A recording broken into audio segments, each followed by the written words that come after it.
తిరిగి BCN news కి స్వాగతం. రైతన్నల సమస్యలకు పరిష్కారం చూపాలని ఆలోచించారు నెల్లూరు జిల్లా కలెక్టర్ హిమాంశు శుక్లా. అన్నదాతలకు సాగులోని మెళకువలు సహా అనేక అంశాలపై అవగాహన కల్పించాలని భావించారు. అందుకోసం ఛాంపియన్ ఫార్మర్ అనే ప్రాజెక్టుకు శ్రీకారం చుట్టారు. ఈ నేపథ్యంలో గ్రామంలోని రైతులతోనే మిగతా వ్యవసాయదారులకు సాగులోని వివిధ అంశాలపై అవగాహన కల్పించాలని సంకల్పించారు. రైతుల సమస్యలు దృష్టిలో ఉంచుకుని వ్యవసాయ శాఖ ఆధ్వర్యంలో ఛాంపియన్ ఫార్మర్స్ తో నిర్వహించిన ముఖాముఖి కార్యక్రమంలో కలెక్టర్ పాల్గొన్నారు. ఈ కార్యక్రమంలో భాగంగా అధునాతన వ్యవసాయ పద్ధతులపై ఉన్నత స్థాయిలో చర్చించారు. ఆంధ్రప్రదేశ్లో లేకపోతే భారతదేశంలో లేకపోతే ప్రపంచంలో అన్ని చోట్ల ఇప్పుడు అగ్రికల్చర్ చాలా సమస్యలు, ఎందుకంటే చాలా అంటే ఒకటి కాదు రకరకాలుగా సమస్య ఉన్నాయి. వరికి వెళ్ళిపోయారు. ఉదాహరణకి జార్ఖండ్, ఛత్తీస్గఢ్, తెలంగాణ కొన్ని ప్రాంతాలు అక్కడ గతంలో వరి ఏం లేదు, కానీ ఇప్పుడు వరి చేయడం అంటే చాలా ఈజీ. గతంలో ఓన్లీ ఇటు కావేరి, కృష్ణ, గోదావరి ఈ డెల్టా ప్రాంతంలోనే వరి ఉండేది, కానీ ఇప్పుడు ఎక్కడ చూసినా భారతదేశంలో వరి. సో తినే వాళ్ళే తక్కువ, ప్రొడక్షన్ ఎక్కువ. సో మీకు ఏ ప్రొడక్ట్ అయినా సరే ఒక మార్కెట్ డైనమిక్స్ ఉంటుంది, సప్లై ఎంత, డిమాండ్ ఎంత. దానివల్ల మీకు ఎంత అమౌంట్ పెట్టుబడి వస్తుంది అది ఫిక్స్. అంటే ఎంఎస్పి పెంచుకున్నా కూడా ఎంత పెంచుతారు, 50 రూపాయలు, 70 రూపాయలు, 20 రూపాయలు. దీనికంటే ఎక్కువ పెంచడానికి లేదు, ఎందుకంటే దీన్ని పెంచితే మళ్ళీ దీనికి వేరే ఇంపాక్ట్ ఉంటాయి.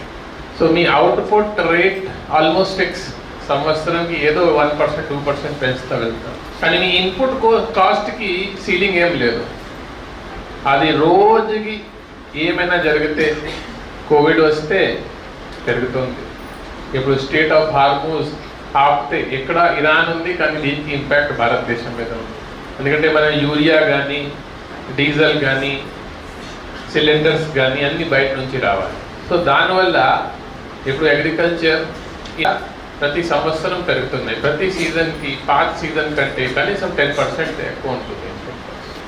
నెక్స్ట్ వచ్చేసి ఇప్పుడు ఈ అర్బనైజేషన్ ఉండడం వల్ల ఎస్పెషలీ ఈ ప్రాంతంలో నెల్లూరులో, సర్వేపల్లిలో గతంలో డ్రైనేజ్ బాగానే ఉంటుంది, అంటే వాటర్ వస్తుంది, వాటర్ నీట్గా వెళ్ళిపోతుంది. కానీ ఎవరైనా మధ్యలో సపోజ్ కల్వర్ట్ వేసేస్తున్నారు, లేకపోతే ఏదో బ్లాక్ చేసేస్తున్నారు. దీనివల్ల కూడా చాలా కష్టం, చాలా సమస్యలు వస్తున్నాయి. నెక్స్ట్ అంటే అసలు లేబర్ దొరకడం లేదు, ఎవరికి ఇష్టం లేదు ఈ పని చేయడం. ఎందుకంటే భారతదేశంలో కొంచెం అభివృద్ధి జరిగింది, ఎవరి దగ్గర వేరే ఆప్షన్ లేదు అంటేనే వాళ్ళే వస్తున్నారు. కూడా తక్కువ మంది ఉన్నారు కాబట్టి లేబర్ రేట్ ఎక్కువ అడుగుతున్నారు. తర్వాత గతంలో ఎంత కష్టపడి అంటే పొద్దున 9 నుంచి సాయంత్రం 6 దాకా పని చేసేవారు, ఇప్పుడు మధ్యాహ్నం కల్లా మేము వెళ్ళిపోతామంటాం. రకరకాలుగా ఇప్పుడు క్లైమేట్ చేంజ్ వల్ల ఈ డిజీజెస్, ఈ పెస్ట్ ఇవి కూడా కొత్తగా వస్తున్నాయి. దీనికి కూడా మందులు పెట్టాలి. సో గతంతో పోలిస్తే ఈరోజు అగ్రికల్చర్ అనేది చాలా కష్టం. దీనికి సమాధానం ఏంటి? ఓకే, డిపార్ట్మెంట్ తరఫున చాలా ఆలోచన చేస్తున్నాం. కొత్త ఆలోచన అంటే కొన్ని రీసెర్చ్ స్టేషన్స్ ఉన్నాయి, ల్యాబ్స్ ఉన్నాయి, అక్కడ చాలా ప్రయోగం జరుగుతున్నాయి. కానీ అక్కడే ఉన్న టెక్నాలజీ చివరి రైతుకి ఎలా చేరాలి అనేది ఎప్పుడూ కూడా సమస్య. మేము ఈ రోజు నుంచి ప్రయత్నం చేయడం లేదు, ఎప్పటి నుంచి మన 1947 47 నుంచి ఆ దిశలో ఉన్నాం. కొన్ని సక్సెస్ కూడా ఉన్నాయి, గ్రీన్ రెవల్యూషన్ కానీ, బ్లూ రెవల్యూషన్ కానీ సక్సెస్ స్టోరీస్ కూడా ఉన్నాయి. కానీ ఎప్పుడూ కూడా ప్రభుత్వం ఎస్పెషలీ ఈ నెల్లూరు జిల్లాలోనే 700 గ్రామం ఉన్నాయి.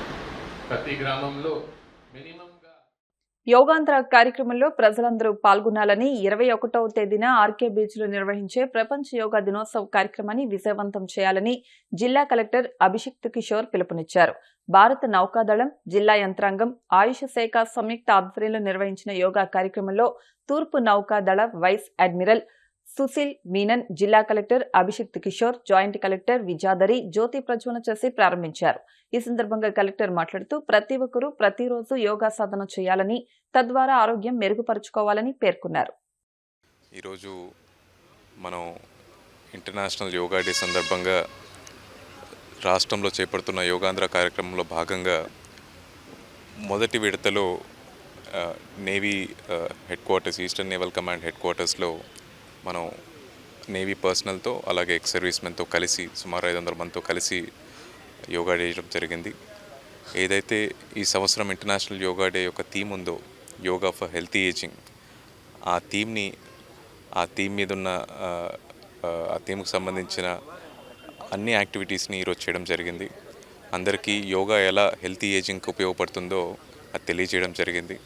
45 మినిట్స్ స్టాండర్డ్ ప్రోటోకాల్ ఏదైతే ఉంటుందో ఆ ప్రోటోకాల్ని 500 మంది చాలా క్షుణ్ణంగా పాటించడం జరిగింది. యోగా యొక్క ప్రాముఖ్యత మనందరికీ తెలుసు. ఈ ఇంటర్నేషనల్ యోగా డే సందర్భంగా అలాగే ఈ యోగాంధ్ర కార్యక్రమం సందర్భంగా యోగాని మరింత ప్రజల్లోకి తీసుకెళ్లాలని, చాలామందికి యోగా వల్ల వచ్చే బెనిఫిట్స్ని అందజేయాలని చెప్పి ప్రభుత్వం ఈ కార్యక్రమాన్ని టేకప్ చేసింది.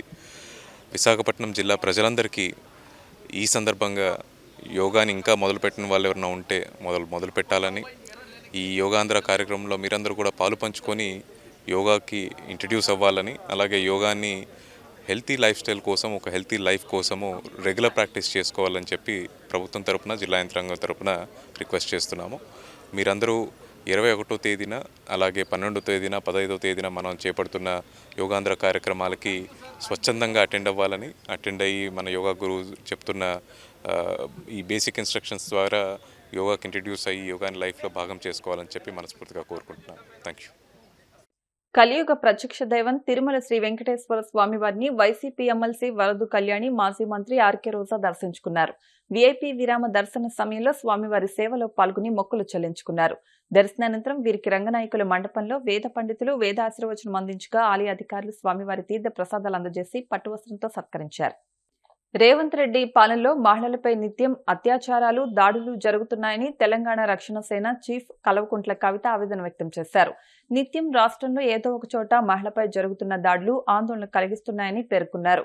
ఖమ్మం నగరంలో 12 ఏళ్ల బాలికపై అఘాయిత్యానికి ఒడిగట్టి ఆ బాలికను 4వ అంతస్తు నుంచి తోసేసి హత్య చేయాలని ప్రయత్నించిన ఘటన దారుణమని అన్నారు. ఖమ్మం జిల్లా కేంద్రంలోనే ఇలాంటి దారుణాలు జరుగుతుంటే మారుమూల ప్రాంతాల్లో మహిళలు, బాలికల భద్రత సంగతేంటని ప్రశ్నించారు. నిందితుడికి కఠిన శిక్ష పడేలా చర్యలు తీసుకోవాలని డిమాండ్ చేశారు. జై తెలంగాణ. మనం చూస్తూ ఉన్నాం, మన రాష్ట్రంలో ముఖ్యమంత్రి గారు పక్క రాష్ట్రాలకు పోయి పెద్ద పెద్ద స్టేట్మెంట్లు ఇవ్వడం, నేను పెద్ద హిట్లర్ని, నేనేదో మార్పు తెచ్చేస్తా, నేను హైడ్రా పెట్టినా, నేను ఇక్కడ పేదవాళ్ళ ఇండ్లు కూలగొట్టినా అని చాలా గర్వంగా ప్రకటిస్తూ ఉన్నారు. ఇది దారుణం. ఇటువంటి నాయకులు ఇంతవరకు తెలంగాణ ఎప్పుడు చూడలేదు. నేను ఇవాళ ముఖ్యమంత్రి గారిని సవాల్ చేస్తూ ఉన్నా, మీరే హోమ్ మినిస్టరు, మీరే సీఎం. ప్రతిరోజు ఒక చిన్న పాప, ప్రతిరోజు ఒక బాబు, ప్రతిరోజు ఒక మహిళ ఏదో ఒక విషాద సంఘటన చూడకుండా తెలంగాణ ఉండలేదు. ఇవాళ ఏ రిపోర్ట్ చూసినా కూడా 5 మంది చిన్నపిల్లల్ని మొలెస్ట్ చేస్తూ ఉన్నారు, చంపేసేటటువంటి ప్రయత్నం చేస్తూ ఉన్నారు. 5 POCSO cases per day or being reported from Telangana. ఖమ్మంలో నిన్న ఒక చిన్న పాపను చంపేసేటటువంటి ప్రయత్నం, 4th ఫ్లోర్ నుంచి తోసేసేటటువంటి ప్రయత్నం జరిగింది. పట్టపగలే బట్టబయలుగా భయం లేకుండా దారుణాలు జరుగుతున్నాయంటే మీరు అట్టర్ ఫ్లాప్ అయినరు హోంమంత్రి కానీ అర్థం.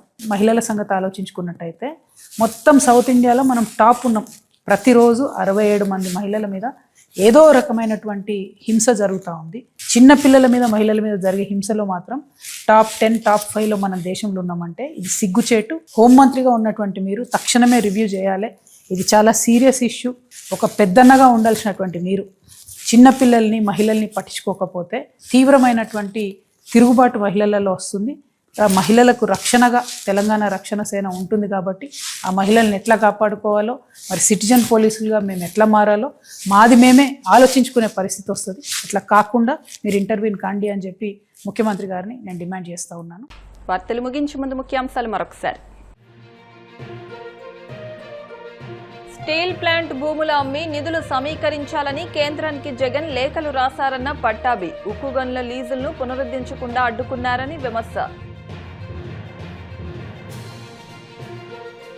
మెగా డిఎస్సీపై దుష్ప్రచారం తగదన్న ఏపీ విద్యాశాఖ కార్యదర్శి కోన శశిధర్. హారిజాంటల్ రిజర్వేషన్ విధానాన్ని అర్థం చేసుకోలేక విమర్శలు చేస్తున్నారని వ్యాఖ్య.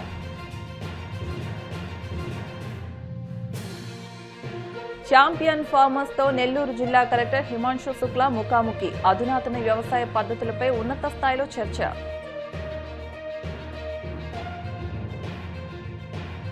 తిరుమల శ్రీవారిని దర్శించుకున్న వైసీపీ ఎమ్మెల్సీ వరదు కళ్యాణి, మాజీ మంత్రి రోజా. ఆలయ మర్యాదలతో స్వాగతం పలికిన అధికారులు. ఈ వార్తలు ఇంతటితో సమాప్తం. మరిన్ని వార్తల కోసం BCN digital YouTube channel, Facebook page ని ఫాలో అవ్వండి. అప్డేట్ వార్తల కోసం ప్లీజ్ సబ్స్క్రైబ్.